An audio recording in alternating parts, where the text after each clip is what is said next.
Hey guys, Aaron Cybertron Zhang here, and today I'm back with another episode of Road to Ranked, where I climb the online Series 8 ladder and provide live commentary as I go. We're rounding out Series 8. Tomorrow is the last official day, and to close things out, I wanted to feature this really fun team with Choice Scarf, Trick or Treat, Gourgeist, as well as Black Glasses Yveltal, Weakness Policy Chandelure, Life Orb Urshifu, and Trick Room Whimsicott. This was built by two players, Mario and Miguel. I have linked their Twitters down in the description below, so huge thank you to them for the team. And yeah, I mean, we haven't really used Gourgeist really ever in VGC on Road to Ranked. I mean, we probably featured it like once or twice, I feel like, throughout the years, but I honestly can't remember the last time we used it. And so this team is just really interesting. Weakness Policy Chandelure is a really cool tech as well, and it is especially neat because, Zacian is so common in the format as well as Sun teams, and no one expects Weakness Policy Chandelure, especially not next to a Choice Scarf Gourgeist. Gourgeist, of course, also has Frisk, so you can actually scout out your opponent's items before they're able to do anything, which is also often valuable. And of course, with Yveltal and Urshifu, the Gourgeist can use Trick or Treat, turn your opponents into ghost types, and then Yveltal can just, slam them with a Max Darkness, Shido Max Yveltal. So yeah, the Gourgeist itself is really interesting. Has a really cool moveset as well. You can go Brutal Swing to combo with that Chandelure immediately. You can go with the Trick or Treat to turn Pokemon's types into Ghost, or you can go for Scary Face or Trick as well as, just surprise attacks, right? Scary Face can get you some immediate speed control. If you're up against something like you think you can one-shot but will outspeed you, then you can drop their speed and then knock them out. And then Trick is cool, especially against support-oriented Pokemon that really don't want to have that Choice Scarf. So yeah, I'm really excited to try out this team. Series 8 has been a blast, and I appreciate all of you for continuing to come out and watch Road to Ranked. And, I am pretty sad to say goodbye to this format, but also excited to dive back into Series 7, which will be the next format, of course. So thanks so much, as always, for watching Road to Ranked. If you enjoyed, please show your support by leaving a like on the video. I'd really appreciate it. And question of the day, I know Series 8, we still have technically like today and then tomorrow, but it's ending soon, so I want to know what you'll miss about Series 8. For me, I think just being able to try out all the different restricted Pokemon was pretty fun. And in previous Legendary formats, like, when the ones in which you were allowed 2 restricted Pokemon, it felt like most restricted Pokemon were really subpar, and like, 5 to 6 were just like clear winners. In this format, you had the 5 to 6 that were really good, like Kyogre, Groudon, Zacian, and the Calyrex forms, but you really could make every restricted Pokemon work, right? Yveltal, Solgaleo, Necrozma, Duskmane, Dialga, Palkia, just to name a couple. And, we featured pretty much every Serious one at some point, and so I think that's what's made this format especially fun. And so I will miss that about this format. But either way, let's get into today's episode. This seems like a preview for Series 9. My opponent doesn't have a restricted, so I guess they're getting a little bit ahead of the meta here. But hey, if you're looking for a Series 9 team, there you go. We use Regirock a bunch, I think, in Series 7, so that's pretty cool to see. Okay. So, obviously, we have a significant advantage in having a restricted Mon here, so let's do this team justice and get a win on the board. I mean, this is great for Gourgeist and Yveltal, I can't help but think, right? We can just Trick or Treat and then spam Yveltal. It's just the Koko that scares me a little bit. Koko actually scares me enough to maybe bring Chandelure instead. Oh, although the problem is because Trick or Treat only adds the ghost typing, Chandelure can't go for attacks. Yeah, that's actually a pretty big issue. So I guess I'll go with Gourgeist and Yveltal. I mean, I could also lead like Whimsicott to Tailwind, but Porygon with Trick Room is scary. So I'm thinking Gourgeist, Yveltal, and probably Chandelure and Urshifu. Although Alekia can take advantage of the electric terrain, which is pretty handy here. Yeah, maybe it's Urshifu Alekia instead. Especially because, yeah, what am I actually bringing Chandelure against, right? It's getting outsped. Like, the value is a super effective attack into the Venusaur, but yeah. Either way, we'll be switching back to Series 7 in just a few days, so if you need Series 7 or Series 9 inspiration, yeah, feel free to just watch Road to Ranked from before, what was it, February? But the meta is going to change and evolve rapidly once we get back into things, so yeah. This is Venusaur Porygon. Okay, I'm actually very happy to see this because I think we can just go straight for Trick or Treat Max Darkness on a Porygon. Now, the only problem with that is if my opponent switches Porygon out into Torkoal and they go for Sleep Powder up with Venusaur. It's Life Orb, so it's like... I don't know. It is scary. Get a special attack boost. I also don't know if we actually one-shot with Max Darkness, but I guess we'll find out. Trick or Treat, Max... I just want to I think it's probably just better to go for a special attack here. Yeah. I'm just wondering, like, judging the bulk on Porygon potentially, but yeah, I think I'll go for Trick or Treat here, max, and just Darkness. The only risk in this is that my opponent could so easily just switch in Torkoal and actually Sleep Powder. And they're going for it, I think. Maybe they just end up going for Max Ooze with Venusaur. That would make sense, too. But this is why Torkoal Venusaur is just so darn good, right? They're not maxing, so it's definitely a Sleep Powder into Yveltal. Okay.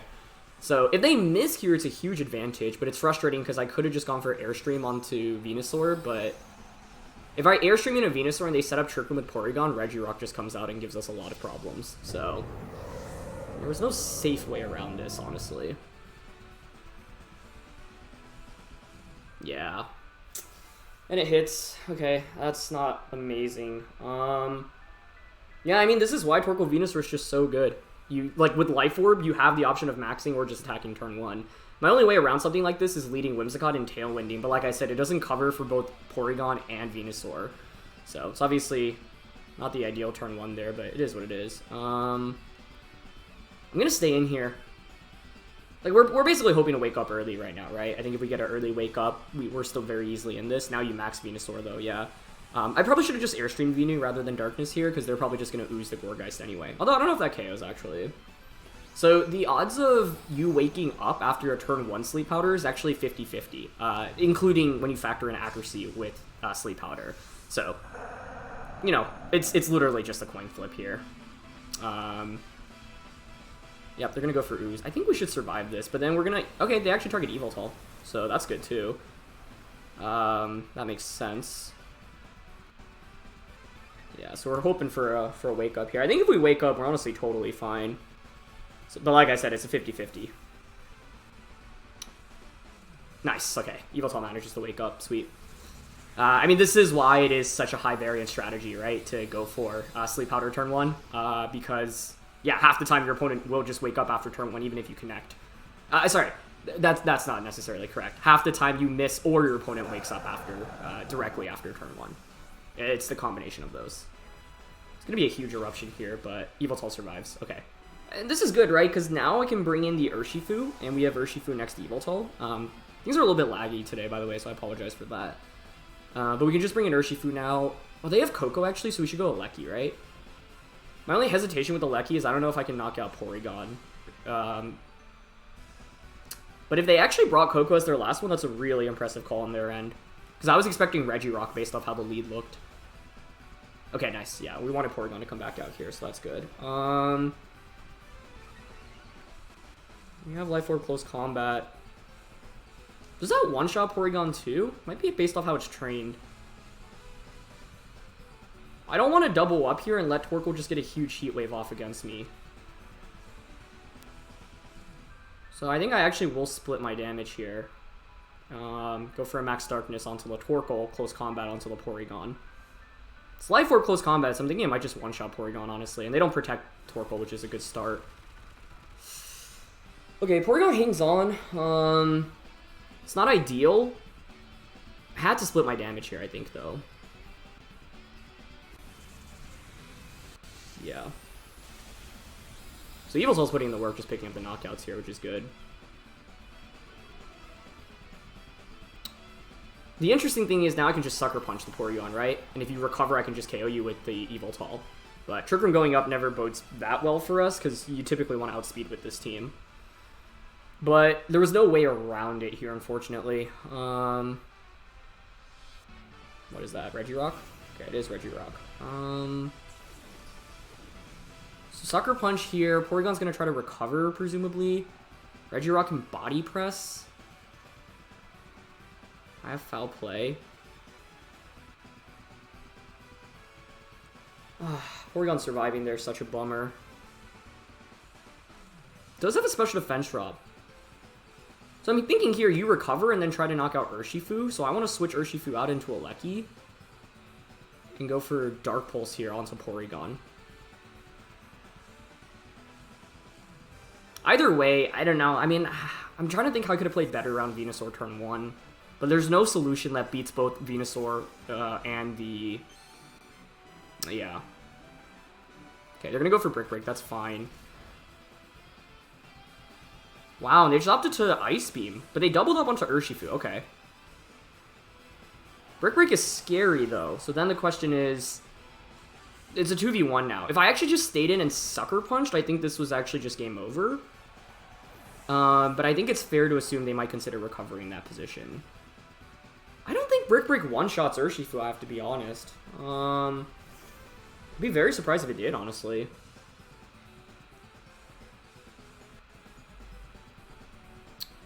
The thing is, in a position like this, I could detect. Foul play. 3 turns of Trick Room. They might just Rock Slide here.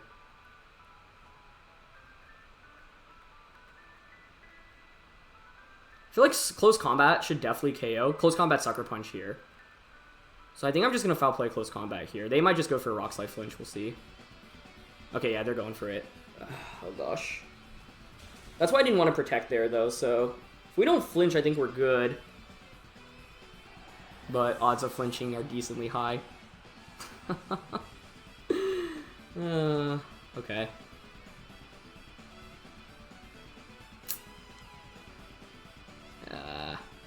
We can still survive Brick Break, maybe. I'm not confident on actually picking up the KO. We Detect here, and then we Close Combat. I could have Sucker Punch, but then we actually would have taken Life Orb chip. I'm not sure I wanted to take the chip there. But props to my opponent. I mean, they knew they had to go for their out there. So, yeah. It's a question of whether or not Brick Break KOs Urshifu from this range. Okay, let's see. This is a pretty weak attack, to be honest. Okay, nice. Urshifu's good anyway. Sweet.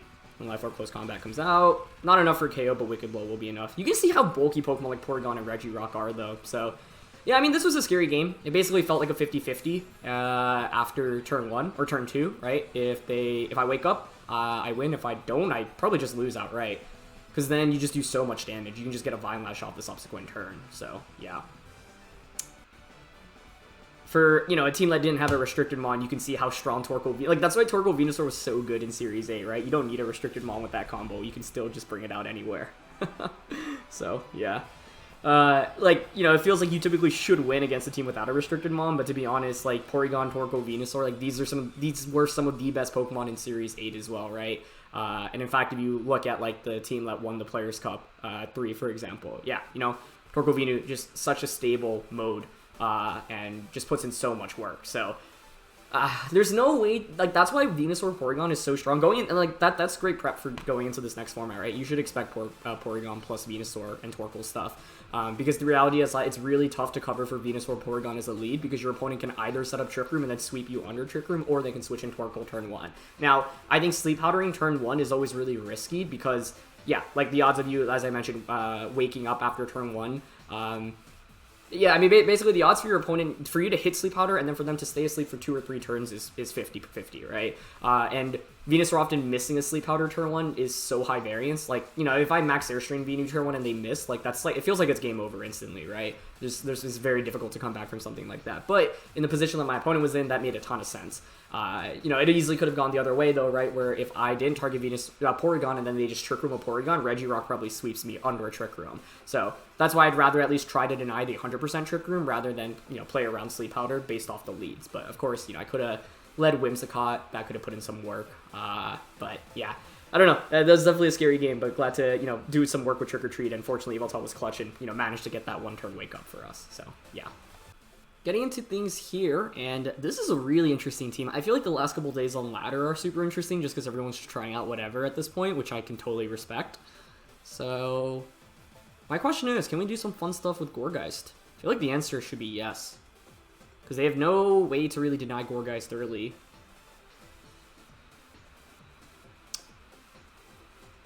Question is, do I want to go Gourgeist Yveltal, Gourgeist Chandelure? I think we want Urshifu in the late game with Wicked Blow. So I think it's Gourgeist, Yveltal, Chandelure, Urshifu. I just don't know in what order.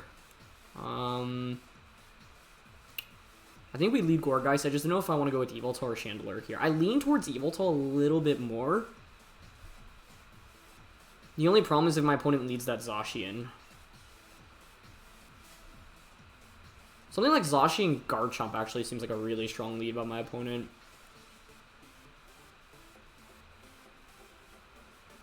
Yveltal actually destroys my opponent if we KO Zacian, though, right? Okay, I'm gonna try Gorgai Chandelure, especially because we have Policy, Yveltal, and Urshifu. Because the Yveltal and Urshifu are really good in the late game, right? The only Dark Resist on their team is going to be Zacian. They're pretty much entirely physical, so foul play across the board should wreck them super hard in the late game. But yeah, definitely a very, very cool team by my opponent here. And that's the fun thing about Series 8, right? I mean, we're nearing the end. There are no official tournaments, so you'll see a lot of people just play with whatever they want to on the ladder. And so the last couple of days are always pretty interesting. That's why I wanted to feature this team as well, right? I think definitely has some unique sets that I think could be really fun here. Maybe Marowak and Garchomp. I mean, Yveltal would have crushed this as a lead, but I'm also fine with how this plays out.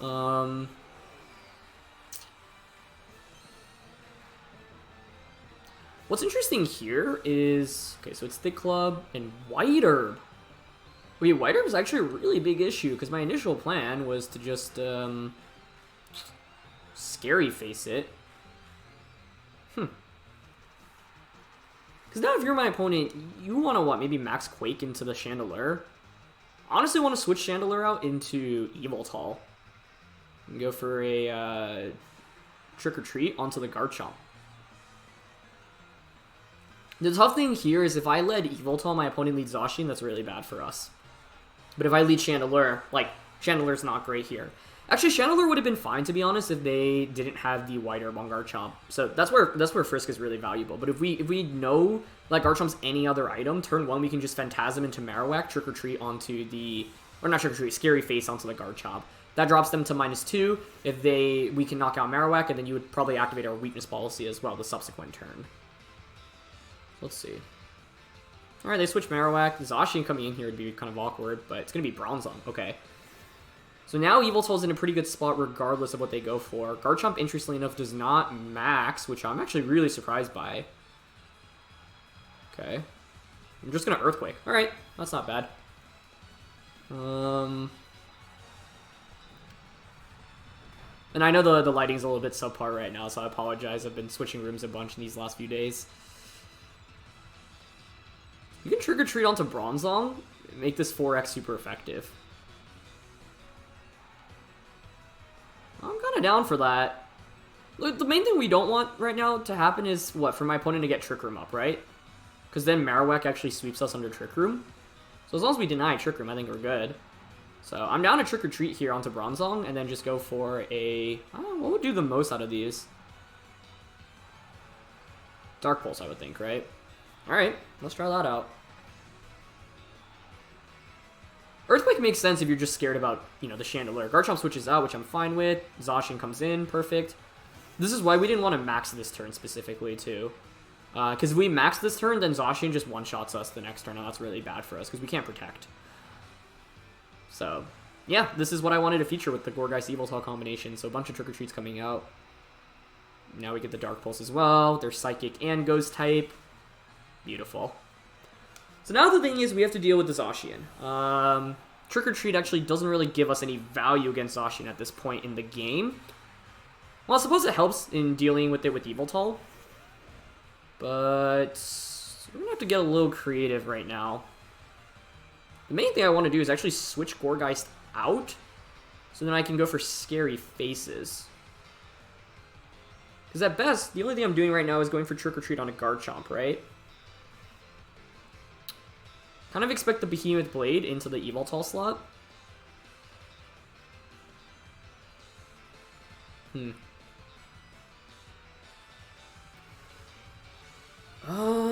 Does that one-shot Yveltal, I guess, is the other question. Behemoth Blade Rock Slide here definitely makes a lot of sense.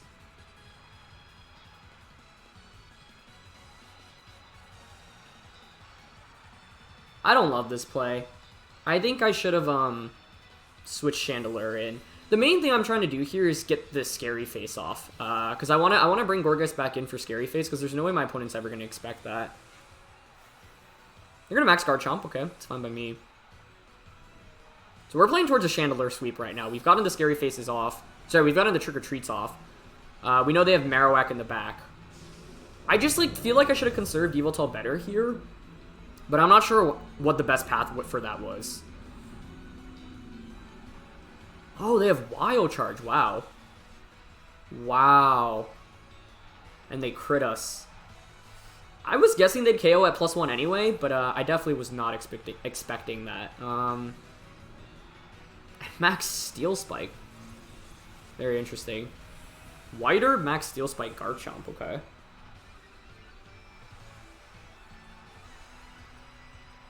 I think the play is to go out into Gourgeist first. And I like protecting Urshifu here, Scary Face into Zacian. Because then that allows our Chandelure to outspeed it. Yeah, we know the items here. I think I'm just going to go Detect Scary Face. And we're playing towards a late game Weakness Policy Chandelure sweep right now, basically. I think the only scary thing, no pun intended, is that we haven't done damage on a Garchomp yet. And Garchomp's a pretty speedy Pokemon as well. So, one other approach we could have gone in this game was just, like, you know, try to get Tailwind up. They're not going to protect Zacian, which is good, so we will get a Scary Face off into that slot. I can't tell you how much of a difference this Whiter makes, honestly. Also, actually, I guess I've never seen this interaction. Does Whiter restore it back to -2 or -1, or is it neutral? Because if the answer is that it's still at -1 after it, then we could have just gone Scary Face on a Garchomp. Yeah, it's probably only restores one stage, right? Not both. I'm not 100% sure about that interaction. Interestingly enough, they actually doubled up onto the Urshifu, which is a really big deal here. That's actually huge for us. I can just close combat now into the Zacian. Actually, I don't think that KOs with this having a defense boost, right? So it's probably appropriate to target Garchomp here, just Wicked Blow into it, because then Chandelure should close out the game. So Wicked Blow into Garchomp and Scary Face into the Garchomp. Yeah, Scary Face, you know, won't do any... Actually, we're about to find out the answer to my question. Because I'm thinking Herb only reduces it... Like, you only recover one of the 2 stages. And if that's the case, I actually could have just gone for Scary Face right at the start of this game. So, we're about to find out the answer to my question. I should have thought about that. I think in my head, you know, I was just like, oh yeah, you'll just immediately get back to neutral. But it's just, that's such a rare, you know, like, interaction to see. They actually protect Zacian, which is fine with me. I think because you had the defense boost there's actually no need to protect Zacian. So yeah, there's the White Herb. This sets back to normal, which makes me think it's neutral, right? I've never, seen that interaction before, so I'm really curious right now. Okay, good damage. They're gonna go for another Max Quake. Yep.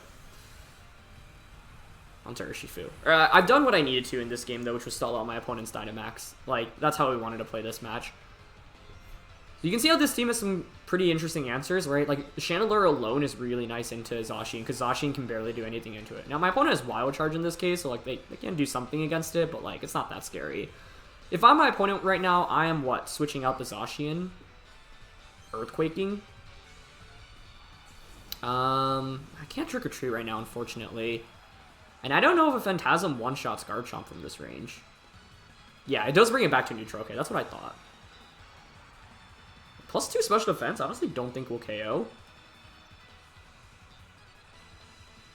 My opponent could very easily just Earthquake and Behemoth Blade into Chandelure.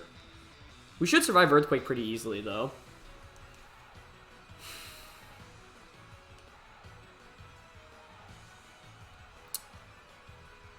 Does Phantasm KO this thing? There's no way. No. Is that +2 Spadef?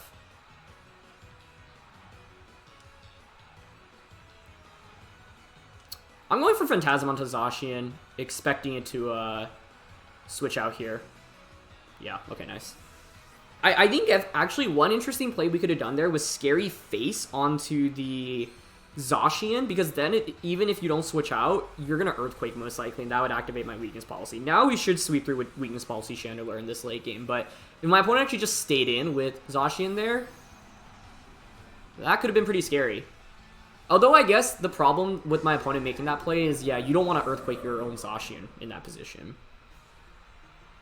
So now with this Phantasm, I mean, you presumably will Earthquake eventually with Garchomp this turn. And then if that activates my Weakness Policy, like, no one expects Weakness Policy Chandelure. Chandelure should just be able to cleanly knock out things. I guess the only fear is whether or not, like... Okay, we one-shot Marowak. Is Earthquake a 2-hit KO onto Chandelure? I think we have some bulk here, so we should survive. But I still have to make the right target selection. Scale Shot? Whoa. That is really cool. For 5 hits, too. Drops your defense.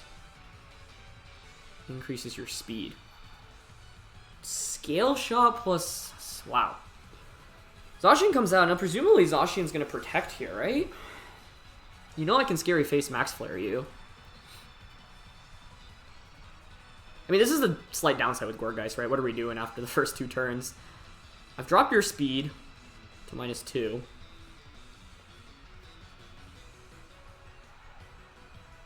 The thing is, Phantasm's not going to KO Garchomp here anyway, so I think it might still be right to just Max Flare. I guess they could just Scale Shot us again, though. I don't think Phantasm KOs. Those special defense boosts are actually really important for my opponent. You would think Zacian protects here and then you knock out Gourgeist right now, right? I think I'm going to make that read. So I'll go for Phantasm onto Garchomp and Scary Face onto it. And then we can Flare Zacian for a KO next turn. Yep, okay, good. This one's scary, though. I feel like I made all the right reads and it's still, like... You know, the fact that the game is as close as it is very scary. But Gourgeist put in the work here, so we take those. Yeah, it's just mainly these special defense boosts. And my opponent actually not activating the weakness balls that I have. That did not do very much. This Garchomp is so bulky. Oh my gosh. Surely you Earthquake at some point, right? Okay, there it is, yeah. Oh, but this makes this next turn so interesting. Huh. Yeah, this next turn is actually so interesting now because I outspeed your Garchomp. I can't believe they didn't Earthquake last turn. That was like... Yeah, I guess they just didn't want to damage themselves, but it ended up benefiting them greatly. So now the interesting thing is, do you go for an Earthquake, right, on Garchomp? Or do you Scale Shot? I guess the play for them to make is Behemoth Blade and Scale Shot here. Because the thing is, if I Max Guard and they end up Earthquake KOing themselves, we win. But I don't think they'll go for that. I think they'll just Scale Shot here and go for Behemoth Blade. So then the question is, can we survive that? I don't think so. Maybe I should have just gone for Max Strike.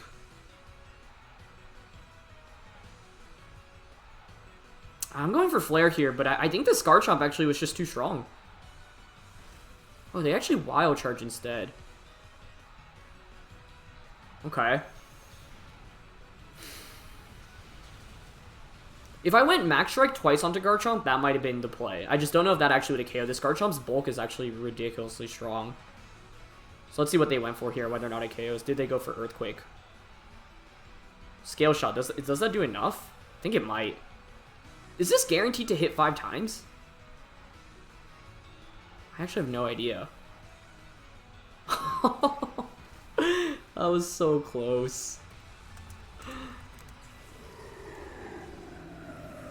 No, it's 2 to 5 times. Oh, but you... Wait, Skill Link? Garchomp doesn't get Skill Link, does it? Oh, no, it does. Wait, no, it doesn't. So my opponent just got super fortunate hitting the number of skill shots that they did, right? It's 35% chance to hit 2 or 3 times, and they hit 4 or 5 times both times there. Wow. That was really, really close. Swords Dance, EQ, Iron Head, Scale Shot. So not only do you have to hit as many times as you did, but you also have to connect with them. Really interesting team. Anyway, that's going to be it for this one. Slightly shorter episode, but yeah, wanted to at least make sure you still get some content out before Series 8 is over. So thanks so much, as always, for watching. I had a lot of fun with this team. That last game was really, really nuts. You know, I knew about Skill Shot, but it's just been so long since I've seen it in the game. So yeah, I just like wasn't fully sure. And I'm not 100% sure Shadow Ball or Hyper Beam actually would have KO'd Garchomp from the range levels that. It was really close. It was at like, what, 30%? So I think it might have been a roll at that point. But given how little Phantasm did, I honestly think Garchomp may have survived even if they didn't get max hits. So yeah, dealing with Garchomp was tricky, and the main thing was that we needed to eliminate Zacian for Yveltal to sweep, but they didn't really effectively do that. And the tough thing with the Gourgeist is they can, like, get a really surprise, like, type change or move attack off, but then it just doesn't really do much past that. So that is, one of the tricky things about using a Choice Scarf on something that, like, typically doesn't run Scarf. And Zacian obviously makes Yveltal's life very difficult. That matchup specifically was interesting as well, because, like, Garchomp is really good into Chandelure. In fact, that's probably, like, one of the best Pokemon you could have into Chandelure, but I felt forced to bring both Yveltal and Chandelure. So, yeah. Feel like I could have played a little bit better. I mean, giving up Yveltal the way I did, I feel like it wasn't great, but it was tough once my opponent got Zacian and Garchomp out on the field at the same time, so that was really good positioning by them. But in the end, Scarf Gourgeist was really fun to use, and I think definitely put in a fair amount of work in this one. So that's it for this one. Thanks so much as always for watching. Leave a like if you enjoyed. Don't forget to answer the question of the day, and I'll see you all next time. All right, peace.